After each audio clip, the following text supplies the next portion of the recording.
ಹಿಂದೂಗಳ ಪಾತ್ರ ಇಲ್ಲ, ಅವರೇ ಗಲಾಟೆ ಮಾಡಿ. ನೋಡ್ರಿ, ಎಲ್ರಿಗೂ ಗೊತ್ತು, ಅಂಗೈ ಹುಣ್ಣಿನಷ್ಟು ಸ್ಪಷ್ಟ. ನಾಗಮಂಗಲದಲ್ಲಿ ಗಣಪತಿಯ ಮೆರವಣಿಗೆ ಮೇಲೆ ಪೆಟ್ರೋಲ್ ಬಾಂಬ್ ಹಾಕಿದ್ದು ಮುಸಲ್ಮಾನರೇ. ಆಗ ಮದ್ದೂರಿನ ರೀತಿ ರಿಯಾಕ್ಟ್ ಆಗಿದ್ದರೆ ಮದ್ದೂರನ್ನು ಮರುಕಳಿಸ್ತಿರ್ಲಿಲ್ಲ. ಸರ್ಕಾರ ಹಿಂದೂ ಮತ್ತು ಮುಸಲ್ಮಾನರನ್ನು ಒಂದೇ ತಕ್ಕನಲ್ಲಿ ಇಟ್ಟು ತೂಕ್ತು.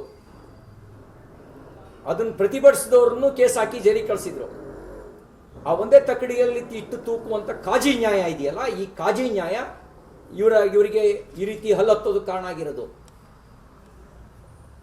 ಪೊಲೀಸ್ ಸ್ಟೇಷನ್ ಸುಟ್ಟವ್ರನ್ನ, DJ ಹಳ್ಳಿ KJ ಹಳ್ಳಿ ಸುಟ್ಟವ್ರನ್ನ ಕೇಸ್ ವಾಪಸ್ ತೆಗೆದುಕೊಳ್ತಕ್ಕಂಥ ಶಿಫಾರಸ್ಸು ಇದೆಯಲ್ಲ, ಇವರಿಗೆ ಅನಿಸಿದೆ ನಾವು ಏನು ಮಾಡಿದ್ರು ದಕ್ಕಿಸ್ಕೊಳ್ಬಹುದು. ಆ ಒಂದು ಕೂಟ ರಾಜನೀತಿ ಇದೆಯಲ್ಲ, ಇದರಿಂದಾಗಿ ಅವರಿಗೆ ಕಲ್ಲು ಹೊಡೆದ್ರು ದಕ್ಕಿಸ್ಕೋಬಹುದು, ಪಾಕಿಸ್ತಾನ ಜಿಂದಾಬಾದ್ ಅಂತ ಕೂಗಿದ್ರು ದಕ್ಕಿಸ್ಕೊಳ್ಬಹುದು. ಅದಕ್ಕೆ ಬ್ರೇಕ್ ಹಾಕ್ರಿ, ಸರಿ ಹೋಗುತ್ತೆ. ಯಾವ ಮುಖ ಇಟ್ಕೊಂಡು ನೀವು ನಿಮ್ಮ ಸಂಪುಟದಲ್ಲಿ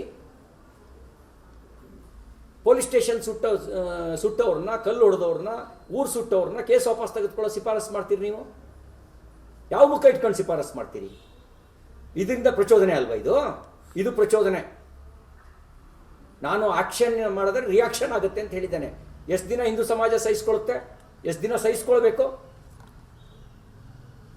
ನಿಮ್ಮ ಸಹಿಸ್ಕೊಂಡಿದ್ದ ಕಾರಣಕ್ಕೇನೆ ಭಾರತ ನಾಲ್ಕು ತುಂಡಾಯಿತು. ಸಹಿಸ್ಕೊಂಡಿದ್ದ ಕಾರಣಕ್ಕೇನೆ ಕಾಶ್ಮೀರದಲ್ಲಿ ಕಾಶ್ಮೀರಿ ಮೂಲ ನಿವಾಸಿ ಹಿಂದೂಗಳನ್ನ ಬೀದಿಲಿ ನಿಲ್ಲೊಂದು ಮಾಡಿದ್ರಿ. ನಾವು ಬೀದಿಲಿ ನಿಲ್ಬೇಕಾ? ನಾವು ನಿರಾಶ್ರಿತರಾಗಬೇಕಾ?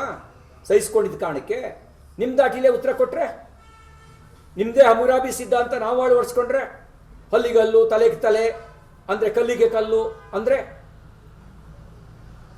ಎಷ್ಟು ದಿನ ಸಹಿಸ್ಕೊಳ್ಬೇಕು? ನೀವು ನಿಮ್ಮ ಮತೀಯ ವಿಚಾರಗಳನ್ನು ಸ್ಪ್ರೆಡ್ ಮಾಡ್ತಾ ಹೋಗಿ ಮತೀಯ ಭಯೋತ್ಪಾದನೆಯನ್ನು ನಿರ್ಮಾಣ ಮಾಡಿ, ನಾವು ಮಾತ್ರ ಸಹಿಸ್ಕೊಳ್ತಾ ಇರಬೇಕು.